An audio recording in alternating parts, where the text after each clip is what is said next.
ನಿಮಗೆ ಕಾಯ್ತಾ ಇದ್ದೆ. ಸಾರಿ ಲೇಟ್ ಆಯಿತು. ಅದಲ್ಲ ಅಂಕಲ್, ವರ್ಕರ್ಸ್ ಎಲ್ಲ ಪ್ರೊಟೆಸ್ಟ್ ಮಾಡ್ತಿದ್ದಾರೆ. ನಾನು ಎಷ್ಟೇ ಕನ್ವಿನ್ಸ್ ಮಾಡಕ್ ನೋಡಿದ್ರು ಯಾರು ಕನ್ವಿನ್ಸ್ ಆಗ್ತಾ ಇಲ್ಲ ಅಂಕಲ್. ಹೀಗೆ ಹೋದ್ರೆ ಪ್ರೊಡಕ್ಷನ್ ನಿಲ್ಲುತ್ತೆ. ಕೇಳಿಸ್ಕೊಂಡ್ಯಾ ಬೇಬಿ? ಈ ಹಳ್ಳಿ ಗುಗ್ಗು ಈಗಷ್ಟೇ ಕಾಲಿಟ್ಟಿದ್ದಾಳೆ. ಅಷ್ಟು ಬೇಗ ಇಂಥ ನ್ಯೂಸು. ಇನ್ನೇನಾದರೂ ಫ್ಯಾಕ್ಟ್ರಿ ಒಳಗೆ ಕಾಲಿಟ್ರೆ ಫ್ಯಾಕ್ಟ್ರಿ ಸುಡುಗಾಡೆ. ಇಷ್ಟರಲ್ಲೇ ಈ ಫ್ಯಾಕ್ಟ್ರಿಗೊಂದು ಗತಿ ಕಾಣಿಸ್ತಾಳೆ, ನೋಡ್ತಾ ಇರು.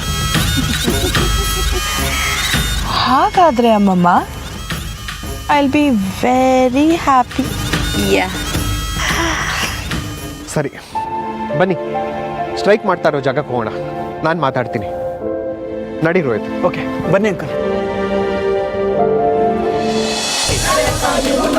ಧಿಕ್ಕಾರ ಧಿಕ್ಕಾರ, ಅನ್ನಪೂರ್ಣ ಮಹಾಜನ್ ಕಂಪನಿಗೆ ಧಿಕ್ಕಾರ. ಬೇಕೇ ಬೇಕು, ಬೇಕೇ ಬೇಕು, ನಿಲ್ಸಿ, ಬೇಕೇ ಬೇಕು, ನಿಲ್ಸಿ, ಬೇಕೇ ಬೇಕು. ನಿಲ್ಸಿ, ಒಂದು ನಿಮಿಷ ನಿಲ್ಸಿ, ಶಾಂತವಾಗಿರಿ.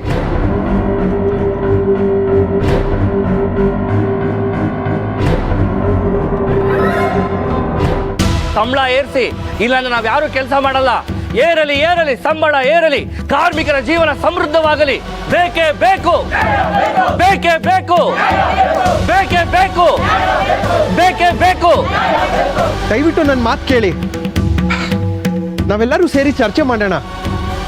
ಪ್ಲೀಸ್ ಪ್ರೊಟೆಸ್ಟ್ ನಿಲ್ಲಿಸಿ. ಪ್ರತಿಭಟನೆ ನಿಲ್ಲಿಸಬೇಕು ಅಂದ್ರೆ ನಮಗೆ ಸಂಬಳ ಜಾಸ್ತಿ ಮಾಡಲೇಬೇಕು.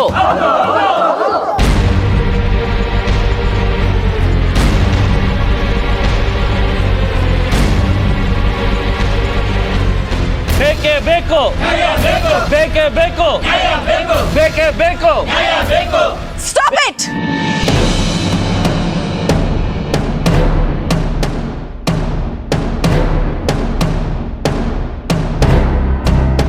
ಹೀಗೆ ಬಿಟ್ರೆ ಓವರ್ ಆಗಿ ಕೂಗಾಡ್ತಿದ್ದೀರಲ್ಲ. ಅಲ್ಲ, ನೀವ್ ಮಾಡೋ ಕೆಲ್ಸಕ್ಕೆ ಸಂಬಳ ಯಾಕೆ ಜಾಸ್ತಿ ಮಾಡ್ಬೇಕು? ಅಂದ್ರೆ ಏನಮ್ಮ ಹೇಳ್ತಾ ಇದ್ದೀರಾ? ಅಂದ್ರೆ ನಿಮಗೆ ಈಗ ಕೊಡ್ತಿರೋ ಸಂಬಳನೇ ಜಾಸ್ತಿ ಅಂತಿದ್ದೀನಿ. ಅನಿಕಾ, ನೀವಿರಿ ಡ್ಯಾಡ್. ಇವ್ರ ಹತ್ರ ನಿಮ್ ತರ ಮಾತಾಡಿದ್ರೆ ಸರಿ ಹೋಗಲ್ಲ. ಏಯ್, ಸಂಬಳ ಗಿಂಬಳ ಎಲ್ಲ ಜಾಸ್ತಿ ಆಗಲ್ಲ. ಸುಮ್ನೆ ಬಾಯಿ ಮುಚ್ಕೊಂಡು ಕೆಲಸ ಮಾಡಿ ಹೋಗಿ. ಕಾರ್ಮಿಕರ ಬಗ್ಗೆ ಹಗುರವಾಗಿ ಮಾತಾಡಬೇಡಿ ಮೇಡಮ್, ಪರಿಣಾಮ ನೆಟ್ಟಿಗಿರೋದಿಲ್ಲ.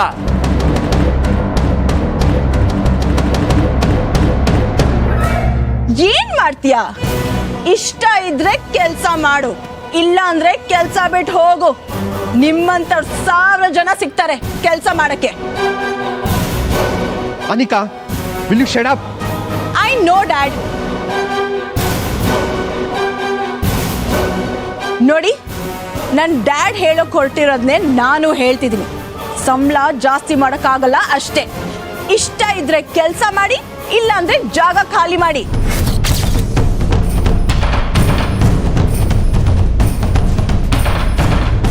ಏನ್ ಇನ್ನೂ ಇಲ್ಲೇ ಇದ್ದೀರಾ? ಹೋಗಿ ಕೆಲಸ ನೋಡ್ಕೊಳ್ಳಿ, ಇಲ್ಲ ಅಂದ್ರೆ ಕೆಲಸ ಬಿಟ್ಟು ಹೋಗಿ. ಬೇರೆಯವ್ರನ್ನ ಕರ್ಕೊಂಡು ಬರಕ್ಕೆ ನಮಗ್ ಚೆನ್ನಾಗಿ ಗೊತ್ತು. Anika, will you please shut up? ಅಲ್ಲ ಡ್ಯಾಡ್, ತಿಂಗಳಾದ್ರೆ ಸಂಬಳಕ್ಕೆ ಕೈ ಚಾಚೋ ಆಫ್ಟರ್ ಆಲ್ ಕೂಲಿಗಳು. ಇವರಿಗೆ ಇಷ್ಟು ಕೊಬ್ಬಿದ್ರೆ ಇನ್ನು ಇಂಥವ್ರನ್ನ ಸಾಕ್ತಿರೋ ಯಜಮಾನ್ರು ನಾವು. ನಮ್ಗಿನ್ನೆಷ್ಟಿರ್ಬೇಡ. ಇಷ್ಟು ಕೇವಲವಾಗಿ ಮಾತಾಡೋದು ಯಜಮಾನ್ಕೆ ಅನ್ಸೋದಿಲ್ಲ. ನಾಲ್ಗೆ ಮೇಲೆ ಹಿಡ್ತಾ ಇರ್ಲಿ. ಇಷ್ಟು ವರ್ಷ ನಿಮ್ಗೋಸ್ಕರನೇ ಕೆಲಸ ಮಾಡ್ರೋ ನಮ್ಮ ಹತ್ರನೇ ಈಗ ಮಾತಾಡ್ತಿರಲ್ಲ. ನಮ್ಮ ಶಕ್ತಿ ಏನು ಅಂತ ನಿಮ್ಗೆ ತೋರಿಸ್ತೀವಿ. ಏಯ್, ನಾವ್ ಇದಕ್ಕೆಲ್ಲ ಹೆದ್ರಲ್ಲ.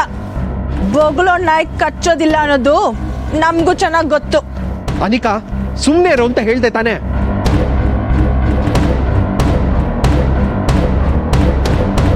ನಿಮಗೆ ನಮ್ಮ ಒಂದು ಮುಖ ಮಾತ್ರ ಗೊತ್ತು, ಇನ್ನೊಂದು ಮುಖ ತೋರಿಸೋ ಸಮಯ ಬಂದಿದೆ. ಫ್ಯಾಕ್ಟ್ರಿ ಒಳಗಡೆ ನುಗ್ಗಿ ಪುಡಿ ಪುಡಿ ಮಾಡಿದ್ರೆ ನಮ್ಮ ಶಕ್ತಿ ಏನು ಅಂತ ನಿಮ್ಗೆ ಗೊತ್ತಾಗತ್ತೆ. ನಡೀರೋ. ವೇಟ್,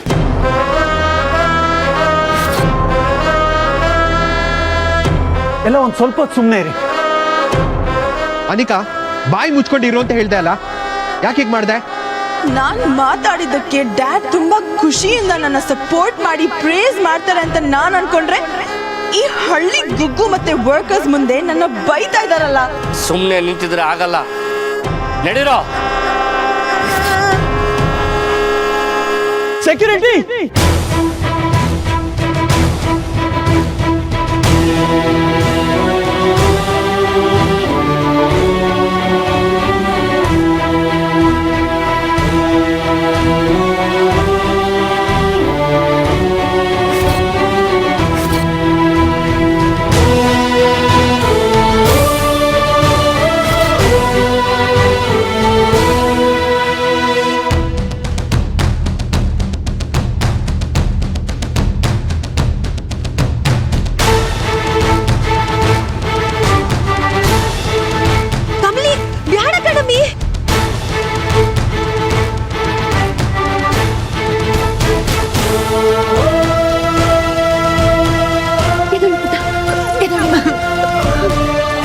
ಇನ್ನೊಂದೇಟ್ ಇವ್ರ ಮ್ಯಾಗ್ ಬಿದ್ರುವೆ ನಾನ್ ಸುಮ್ಕಿರಾಕಿಲ್ಲ.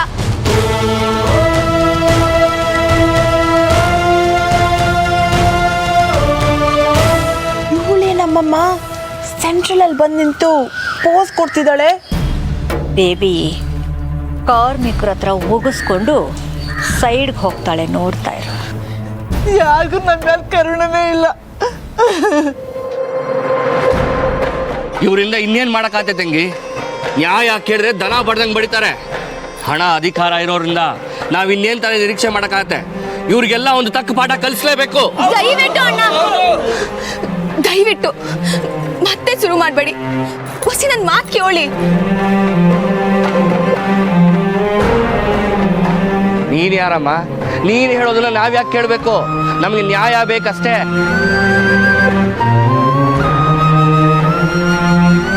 ಅಯ್ಯೋ, ಇವರನ್ನ ಯಾರು ಅಂತ ಕೇಳ್ತಾ ಇದ್ದೀರಲ್ಲ, ಏನಣ್ಣ ದಿಟ್ವಾಗ್ಲೂ ಅವ್ರು ಯಾರು ಅಂತ ನಿಮ್ಗೆ ಗೊತ್ತಾಗ್ನಿಲ್ವಾ?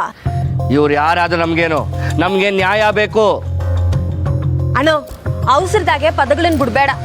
ಧರ್ಮದ ದಾರಿಲಿ ನಡೆಯೋರ್ಗೆ ದ್ಯಾವ್ರ ಜೊತೆಗೆ ಇರ್ತಾನೆ ಅಂತ ನಮ್ಮೂರ್ ಕಡೆ ಹೇಳೋರು.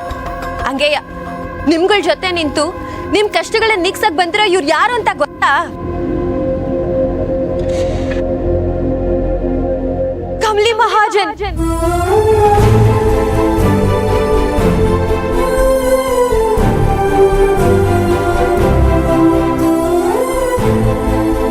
ಅಂದ್ರೆ ಇವರು ಬೇರೆ ಯಾರು ಅಲ್ಲ, ಅನ್ನಪೂರ್ಣ ಮಹಾಜನ್ ಅವ್ರ ಹಿರಿ ಮೊಮ್ಮಗಳು ಕಮಲಿ ಮಹಾಜನ್ ಉರುಪ್ ಕಮಲಿ. ಈ ನಿಂಗಿ ಫ್ರೆಂಡು. ಹೆಂಗದೆ ಟ್ರೆಂಡು?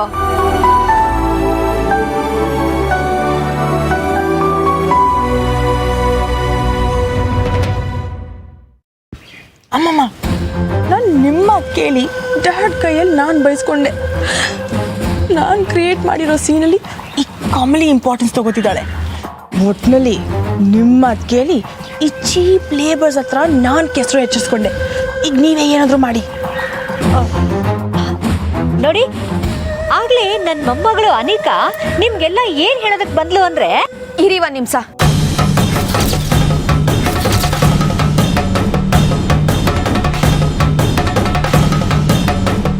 ನಾನು ಮಾತಾಡ್ತೀನಿ.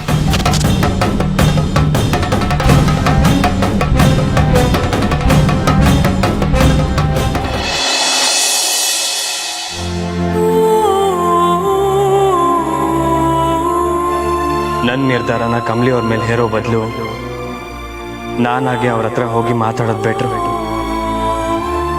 ಈ ಮದುವೆಗೆ ನೀವು ಒಪ್ಪಿಗೆ ನೀಡಿದ್ದೀರಂತೆ, ನಿಜವಾಗ್ಲೂ ನನ್ನಂದ್ರೆ ಇಷ್ಟನಾ ಅಂತ ಡೈರೆಕ್ಟಾಗಿ ಹೋಗಿ ಕೇಳಬೇಕು. ಆಗ್ಲೇ ಸಮಾಧಾನ. ಇಲ್ಲಿ ಮಾತಿಗೆ ಬೆಲೆ ಇಲ್ಲ ಮೇಡಮ್, ಒಡೆದಾಟಕ್ಕೆ ಮಾತ್ರ ಬೆಲೆ. ಮಾತಾಡಿ ಬಗೆಹರಿಸ್ಕೋಣ ಅಂತ ನೋಡಿದ್ವಿ, ನೀವೇ ನಿಮ್ ಕಣ್ಣಾರ ನೋಡಿದ್ರಲ್ಲ. ಇಲ್ಲ ಅಣ್ಣ, ನೀವುಗಳು ಅನ್ಕೊಂಡದು ತೆಪ್ಪು. ಎಲ್ಲ ಸಮಸ್ಯೆನೂ ಈ ಹೊಡೆದಾಟ, ಹಿಂಸೆ, ಗಲಾಟೆಯಿಂದಲೇ ಪರಿಹಾರ ಆಯ್ತೈತೆ ಅನ್ನೋದಾದ್ರೆ ಈ ಭೂಮಿ ಮ್ಯಾಕೆ ಯಾರು ನೆಮ್ಮದಿಯಾಗಿ ಇರಕ್ಕೆ ಆಯ್ತಿರ್ಲಿಲ್ಲ. ಈ ಪುಣ್ಯ ಭೂಮಿ ಮ್ಯಾಕೆ ಬುದ್ಧ, ಬಸವ, ಗಾಂಧಿ ಇಂಥ ಪುಣ್ಯಾತ್ಮರು ಯಾರು ಹುಟ್ತಾನೂ ಇರ್ಲಿಲ್ಲ. ಎಂಥ ಬೆಡ್ದಂಥ ಸಮಸ್ಯೆ ಆದ್ರೂ ಶಾಂತಿಯಿಂದ ನೋಡಿದ್ರೆ ಸಾಸಿವೆ ಕಾಳಷ್ಟು ಸಣ್ಣ ಕಾಣ್ತೈತಂತೆ. ನಿಮ್ಗಳ ಕೈ ಮುಗ್ದು ಕೇಳ್ಕಂತೀನಿ, ನಿಮ್ಗಳ ಏನೇ ತೊಂದರೆ ಇದ್ರು ಕೂತ್ ಮಾತಾಡಿ ಬಗೆಹರಿಸ್ಕೊಳ್ಳಮ್ಮ. ಈ ಗಲಾಟೆ ಯಾವುದು ಬೇಡ ಅಣ್ಣ. ನೀನು ಹೇಳಿದಷ್ಟು ಸುಲಭ ಅಲ್ಲಮ್ಮ ಇದು. ನಮ್ಮ ಮಾತನ್ನೇ ಕೇಳ್ದಿರೋರ ಹತ್ರ ಮಾತಾಡಿ ಏನು ಪ್ರಯೋಜನ?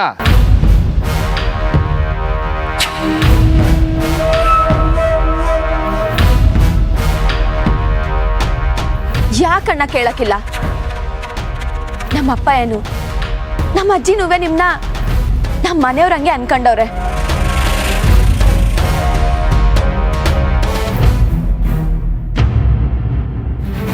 ಅಂದ್ಮ್ಯಾಕೆ ನಿಮ್ಗಳಿಗೆಲ್ಲ ಗುಲ್ಗಂಜಿ ಎಷ್ಟು ಅನ್ಯಾಯ ಆದ್ರೂ ಸುಮ್ಕೆ ಬಿಡ್ತಾರ ಹೇಳಿ? ನಮಗೆ ಫ್ಯಾಕ್ಟ್ರಿಲಿ ಅನ್ಯಾಯ ಆಗ್ತಾ ಇದೆ, ಅದು ನೋಡ್ಕೊಂಡು ಶಾಂತವಾಗಿರ್ಬೇಕಾ? ನಮ್ಗೆ ಅನ್ಯಾಯ ಆಗಿದೆ, ಪರಿಹಾರ ಪಡ್ಕೋಬೇಕು ಅಂದ್ರೆ ಪ್ರತಿಭಟನೆ ಮದ್ದು. ಏನ್ರಪ್ಪ?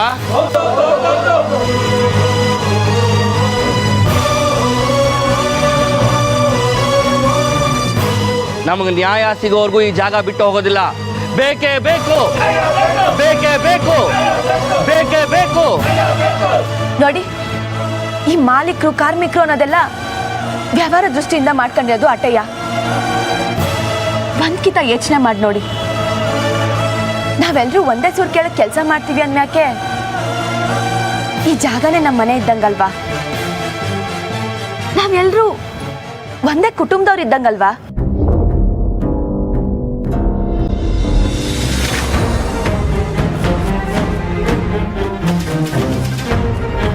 ನಮ್ಮ ಮನೆಗೆ ಏನಾನ ಸಮಸ್ಯೆ ಬಂದ್ರೆ ದಾರಿ ನಿಂತು ಕೂಗಾಡ್ತೀವ ಅಥವಾ ಬೀದಿಯಾಗಿ ನಿಂತ್ಕೊಂಡು ಧರಣಿ ಮಾಡ್ತೀವ? ಇಲ್ವಲ್ಲ, ಮನೆಯಾಗೆ ಕುಂತ್ಕೊಂಡು ಎಲ್ಲರೂ ಮಾತಾಡಿ ಬಗೆಹರಿಸ್ಕತೀವಲ್ವಾ? ಇದು ಹಂಗೆ ಅಲ್ಲೂರ ಸರ್? ದೊಡ್ಡ ಮನ್ಸಿರೋರು ದೊಡ್ಡವರಾಗ್ತಾರೆ, ದೊಡ್ಡ ಸ್ಥಾನದಲ್ಲಿ ಕೂತ್ಕೊಳ್ಳೋದ್ರಿಂದ ಅಲ್ಲ.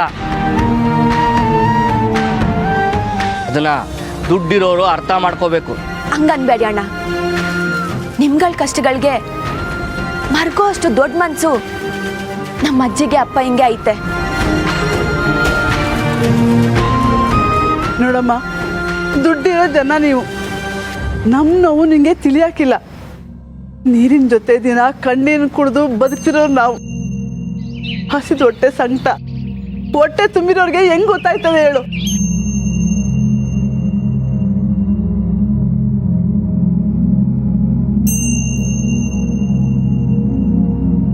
ಬರೀ ಮಾತಾಗಿ ಹೇಳ್ತೀನಿ ಅಂತ ಅನ್ಕೋಬೇಡಿ ಅಕ್ಕ. ನಾನು ಬರ್ತಂದಾಗೆ ಹುಟ್ಟಿ ಬೆಳೆದವಳು. ಈಗ ಅಜ್ಜಿ ಮನೆಯಾಗಿರ್ಬೋದು, ಆದ್ರೆ ಇಲ್ಲಿಗೂ ಬರೋಕ್ಕೂ ಮೊದಲು ಎಲ್ಲ ಥರದ ಕಷ್ಟ ಸಂಕಟ ನೋಡಿನೇ ಬೆಳೆದಿವ್ನಿ. ಏಟೋ ರಾತ್ರಿ ಹೊಟ್ಟೆ ಮ್ಯಾಕೆ ತಣ್ಣೀರ್ ಬಟ್ಟೆ ಹಾಕೊಂಡು ನಾನು ನನ್ನವ್ವ ಕಾಲ ಕಳ್ದಿವಿ.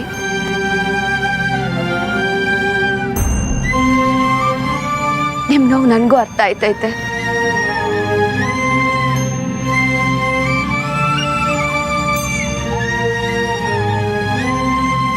ನೋಡಿ, ಈ ದಿವಸ ನೀವು ಕೆಲಸ ಮಾಡಿದ ಕಾರ್ಖಾನೆ ಮೇಲೆ ನಿಮಗೆ ಭಕ್ತಿ ಇದ್ರೆ ನನ್ನ ಮಾತನ್ನ ನಂಬಿ ನಾನೇ ನಿಂತು ಅಜ್ಜಿ ತವ ಈ ಸಮಸ್ಯೆನ ಮಾತಾಡ್ತೀನಿ. ಅವ್ರು ದಿಟ್ಟವಾಗ್ಲೂ ನಿಮ್ಮ ಸಂಬಳನ ಜಾಸ್ತಿ ಮಾಡ್ತೀನಿ ಅಂತ ಮಾತು ಕೊಟ್ಟಿದ್ರೆ ನಮ್ಮ ಅಜ್ಜಿ ಖಂಡಿತವಾಗ್ಲೂ ನಿಮ್ಮ ಮಾತನ್ನ ನೆರವೇರಿಸ್ತಾರೆ.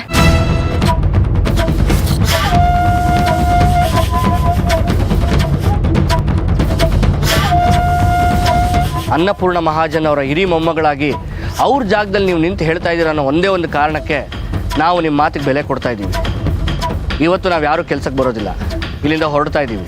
ಆದಷ್ಟು ಬೇಗ ಇದಕ್ಕೊಂದು ಪರಿಹಾರ ಕಂಡುಹಿಡಿತೀರಾ ಅಂತ ಅಂದ್ಕೊಂಡಿದ್ದೀವಿ. ನಮ್ಮ ಕೋರಿಕೆಗಳು ಬೇಗ ಈಡೇರಲಿ. ನಡೀರಪ್ಪ, ಮಾತು ಕೊಟ್ಟಿದ್ದಾರೆ, ನಮ್ಮ ಕೋರಿಕೆಗಳು ಈಡೇರುತ್ತೆ. ಬನ್ನಿ.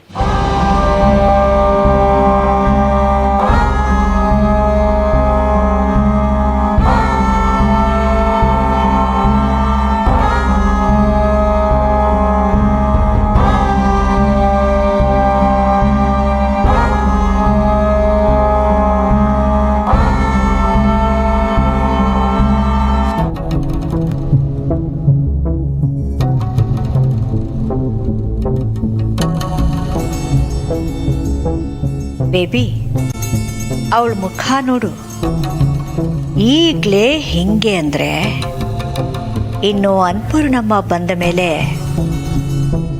ಅವಳಿಗಿದೆ ಮಾರಿ ಹಬ್ಬ. ಇಡೀ ರಾತ್ರಿಗಳು ಅಂತ ಹತ್ಕೊಂಡು ಕೂತಿರ್ತಾಳೆ. ನೋಡ್ತಾ ಇರು ಬೇಬಿ. ವಾವ್, ಮೆಲ್ಲಿಗೆ. ಅಮ್ಮಮ್ಮ ಕೇಳೋಕೆ ಎಷ್ಟು ಖುಷಿ ಆಗ್ತಿದೆ. ಮೈ ಗಾಡ್, ಅವಳು ಅಳೋದನ್ನ ನಾನಿವತ್ತು ನೋಡಲೇಬೇಕು. ಅದಕ್ಕೊಂದಷ್ಟು ನಾನು ಇನ್ನೂ ಸ್ವಲ್ಪ ಮಸಾಲೆ ಹಾಕಿ ಸಾಧ್ಯವಾದರೆ ಈ ಹಳ್ಳಿ ಗುಗ್ಗುನ ಮನೆಯಿಂದ ಓಡಿಸೋ ಪ್ರೋಗ್ರಾಮ್ ಮಾಡೋಣ. ಓಕೆ?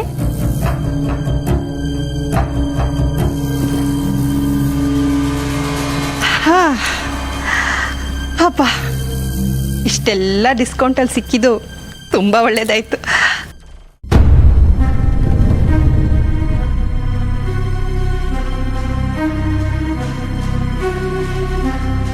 ಏನು ಹೀಗೆ ನಿಂತಿದ್ದೀರಾ ಎಲ್ಲ? ನನಗೋಸ್ಕರ ಕಾಯ್ತಿದ್ದೀರಾ?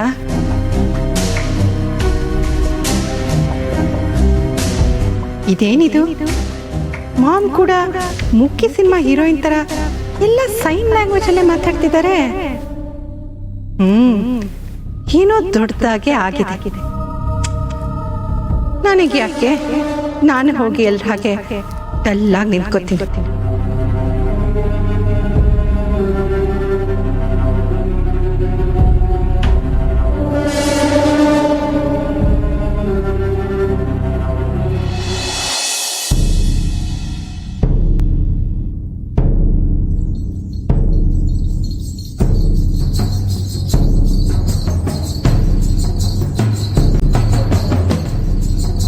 ಬಾ ಅನ್ನಪೂರ್ಣ, ನಿನಗೋಸ್ಕರನೇ ನಾವೆಲ್ಲರೂ ಕಾಯ್ತಾ ಇದ್ವಿ. ಹೌದಾ? ಅಷ್ಟು ದೊಡ್ಡ ಇಶ್ಯೂ ಆಗಿದೆಯಾ? ನಿನ್ನ ಹಿರಿ ಮೊಮ್ಮಗಳು ಅಂತ ಸದರ ಕೊಟ್ಟು ಅವಳನ್ನ ಪಟ್ಟಾಭಿಷೇಕ ಮಾಡಿ ಕೂರ್ಸಿದ್ದಕ್ಕೆ ಆ ಸ್ಥಾನದಲ್ಲಿ ಕೂತು ಅವಳು ಎಂಥ ಕೆಲಸ ಮಾಡಿದಾಳೆ ಅಂತ ನೀನ್ ಸ್ವಲ್ಪ ಕೇಳು ಅನ್ನಪೂರ್ಣ.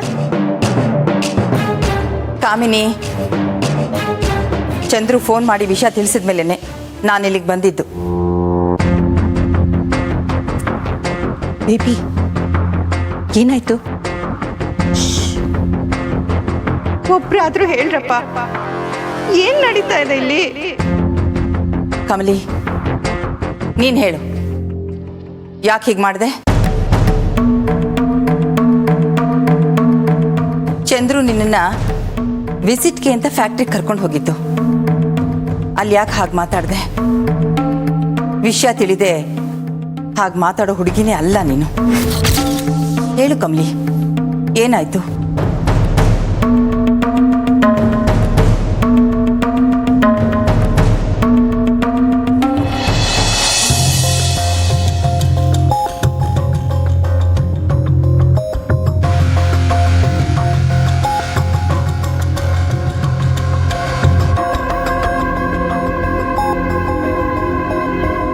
ಆ ಕಮಲಿಗೆ ಯಾಕಮ್ಮ ಬೇಕಿದ್ದಲ್ಲ? ಸರಿಯಾದ ಅಧಿಕ ಪ್ರಸಂಗಿ ಅವಳು. ಅಧಿಕ ಪ್ರಸಂಗಿ ಅಷ್ಟೇ ಅಲ್ಲ, ಅಹಂಕಾರಿ ಕೂಡ. ನೋಡೋಕೆ ಇನ್ನೋಸೆಂಟ್ ಆಗಿ ಕಾಣ್ತಾಳೆ, ಆದ್ರೆ ಅವಳು ಮನಸ್ಸು ತುಂಬಾ ತನಗೆ ಅಧಿಕಾರ ಬೇಕು, ತಾನು ಹೇಳಿದ್ದೇ ಆಗ್ಬೇಕು ಅನ್ನೋ ಆಸೆ ಇದೆ. ಬಿಸ್ನೆಸ್ ರಿಲೇಟೆಡ್ ಏನಾದರೂ ಇಶ್ಯೂ ಇದ್ರೆ ಅದನ್ನ ಸಾಲ್ವ್ ಮಾಡೋದಕ್ಕೆ ಚಂದ್ರು ಅಂಕಲ್ ಇದ್ದಾರೆ, ನಾನಿದ್ದೀನಿ, ಅಪ್ಪ ಇದ್ದಾರೆ. ಇವಳು ಯಾರಮ್ಮ ಬಂದು ಏನೋ ದೊಡ್ಡದಾಗಿ ಸ್ಟೇಟ್ಮೆಂಟ್ ಕೊಡೋದಕ್ಕೆ? ಆಸ್ ಇಫ್ ನಾವೇನೋ ವರ್ಕರ್ಸ್ನ ಕೀಳಾಗಿ ನಡ್ಸ್ಕೊತಿದೀವಿ ಅನ್ನೋ ತರ ಮಾತಾಡ್ತಾಳೆ. ಎಲ್ರೆದ್ರು ಹೇಗ್ ಒಳ್ಳೆ ಹೆಸರು ತಗೋಬೇಕು ಅನ್ನೋ ಟ್ರಿಕ್ಸು ಅವಳಿಗೆ ಚೆನ್ನಾಗೇ ಗೊತ್ತಿದೆ ರೋಹಿತ್. ಅದರಿಂದಾನೇ ಅಲ್ವಾ ಅನ್ನಪೂರ್ಣಮ್ಮ ಅವ್ರನ್ನ ಯಾಮಾರಿಸಿ ಮೋಸ ಮಾಡಿ ಅವ್ರ ಮನೇಲೆ ಉಳ್ಕೊಂಡಿರೋದು. ಇದನ್ನ ನಾವ್ ಯಾರಿಗಾದ್ರೂ ಹೇಳಿದ್ರೆ ಯಾರು ಒಪ್ಪಲ್ಲ, ನಾನು ನೀನು ಕೆಟ್ಟವರು ಅನ್ನೋ ಹಾಗೆ ನೋಡ್ತಾರೆ. ನಿಜ ಅಮ್ಮ, ಈ ವಿಷಯದಲ್ಲಿ ನಾನೇನಾದ್ರೂ ಹೇಳಿ ರಿಷಿಗೆ ಹರ್ಟ್ ಆದ್ರೆ ಅಂತ ನಾನು ಸುಮ್ಮನಿದ್ದೆ. ನನಗೆ ಈಗ ಅನಿಸ್ತಾ ಇದೆ ನೀವು ಹೇಳಿದ್ದೆ ಸರಿ ಅಂತ. ಈ ಹುಡುಗಿ ಬೇಡ್ತಿರೋ ವಿಷಯದಲ್ಲೆಲ್ಲ ತಲೆ ಹಾಕ್ತಿದ್ದಾಳಮ್ಮ. ಒಂದ್ ವೇಳೆ ನಮ್ಮನೆಗೆ ಸೊಸೆ ಆಗಿ ಬಂದ್ರೆ, ಮೈ ಗಾಡ್,